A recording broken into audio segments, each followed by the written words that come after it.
Let me show you how I created the top 2 tiers of this cake using wafer paper to create these gorgeous ruffles.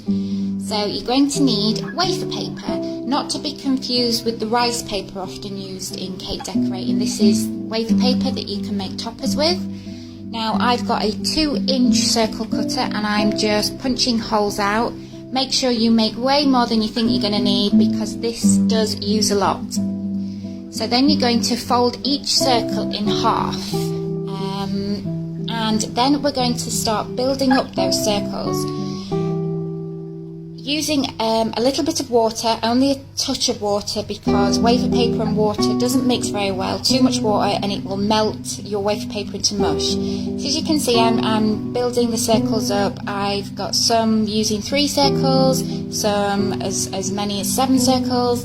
It just depends on how full you want your ruffles. Then once you've got a few of your circles made up on their own, we're going to use some single ones and just attach them slightly off from the first one. So get your first circle and attach it just slightly off in one direction, and then maybe when you get to the middle you can add another one. You could even add some of the pre-made ones you've built up, depending on how thick you want them. And then we're going to flip this whole line of circles you've made and do it in the opposite direction. This just creates a different kind of look.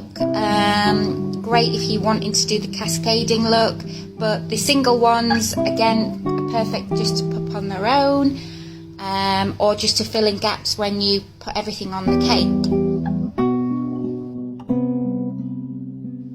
You're going to need to let these set or dry for 10-15 minutes or so, and just keep building up different shapes, different ruffles, different amounts, and once they are fully dried, they do you can manipulate the circles a little bit to get the fans a little bit sort of more spread out. Once you've got lots of different shapes using different amounts of circles, etc., you can hold them up against your cake and see, you know, which way you want them to cascade. The best way to attach these to your cake is either some melted chocolate or white candy melts, because anything water-based doesn't work too well with wafer paper.